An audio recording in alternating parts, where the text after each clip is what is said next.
rồng nó bé tua chỉ ngay nó bé trong nó rồng ít trồng của tiếp đi sao đời ít nó rồng đời lúc xếp bé châu chúng nó sinh nên gấu ít thế nó giờ chơi chỉ ngay nữa bé tua chỉ ngay đời lúc trong nó đồng cu rồng cơ đồng lò cơ nó rèn từ xưa bé bắp nó cu nó tàu là rèn từ cho lồng gấu luôn trâu là tua chi tua xua thế nó cho nó cho lồng gấu nó cho nè cho chế là tua chi tua xua hậu bia hậu cháo kia nó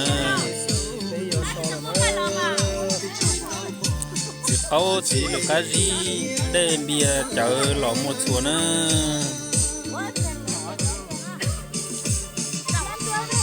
mấy tuần đầu mông cái này nó thế nó tuần đầu mông của đồng đầu cơ nó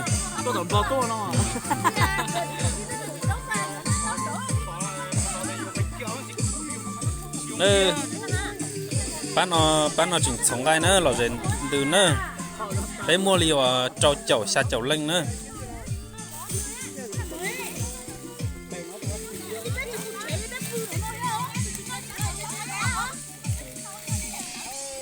ngày mùa ngày nhu ngày tử ngày trề một số thằng nó mình ở giàu là trống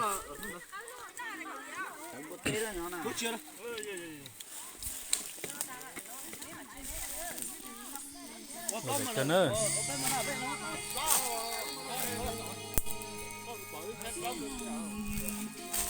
chụp cái nữa là rèn từ nữa đây từ nhỏ rè họ tôi cổng bé thì nó nói giờ inu rồng cô chỉ chán đâu nữa bé nó đâu nó sẽ gì nữa sẽ gì li o xong xanh này gửi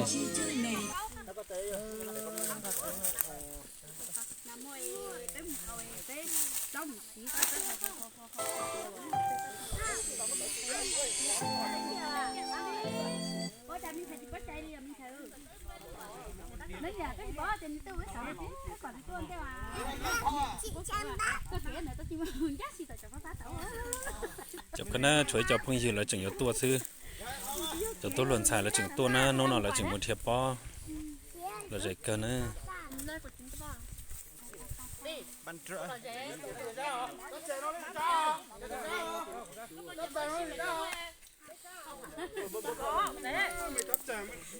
mất cho tao nó mất cú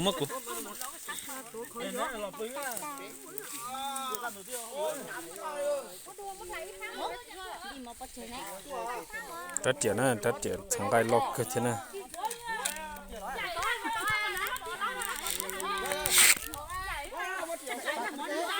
đây phải gai chua vào hay chua gì sao để rau nữa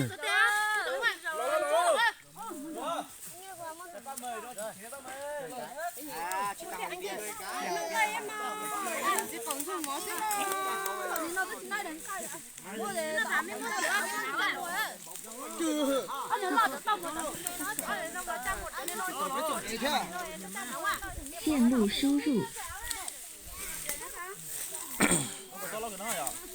nhớ rồi nữa bật xuống cái phải cột sắt cái tàu lo chứ đấy tàu con này lâu tàu chỉ li mua đồ nó thôi mà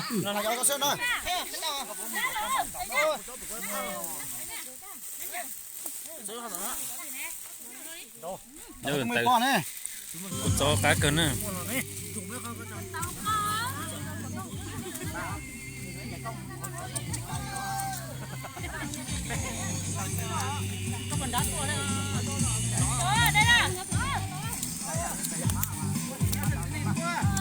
xí chào kia nữa giàu xí chào kia nữa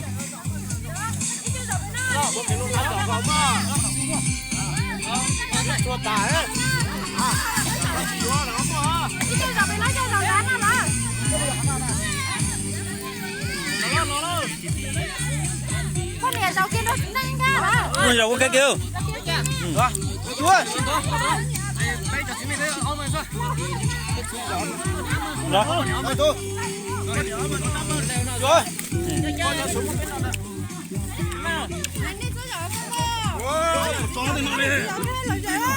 Nhân lúc đầu kia là nhân tay nha.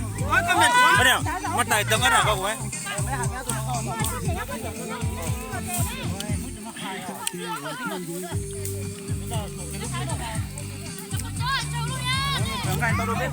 con này có nắng nữa.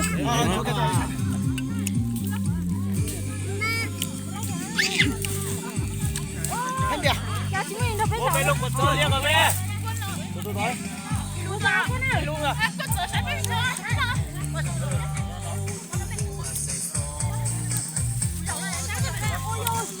Cần mấy cái con đi ăn.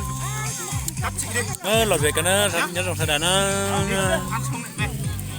pin nó pin hào rồi thì Giả thôi. Không giả nhá. Giày của con nó con cái đi giày đi, sau này cởi giày ra. Đà thôi. Giờ có Hà Nội mới hư nữa. về Hà Nội mới hư nó chứ Đi đấy. nó hợp tàng này Đây con sâu ăn chân đi. Ôi bạn có hầu. Đi giày vào, đi giày vào.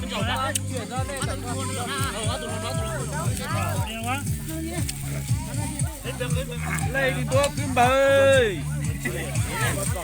Lấy đi tôi cứ bơi. Lòng thông này. Nhưng mà lo đánh nhẹ nào con. Một đêm thì mà chúng có tựa. Các em học nhá. Được xe nữa tao chen nó là thì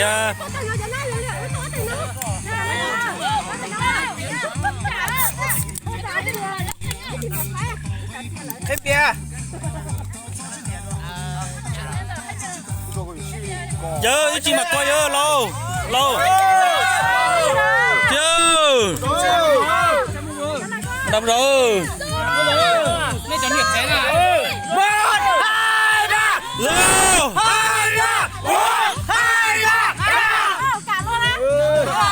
Thằng con lo mà cản luôn nó. Lo cản luôn. Mày rồi. Sao nó sai thì đó. Ủa họ chẳng mà hôn đỡ. Lấy tin tôi cứ bờ. Nói chúng còn chế đúng không? mua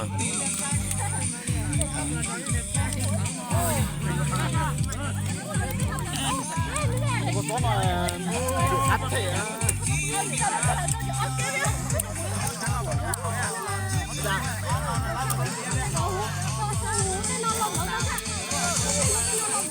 Mì Gõ để không bỏ lỡ những video hấp dẫn.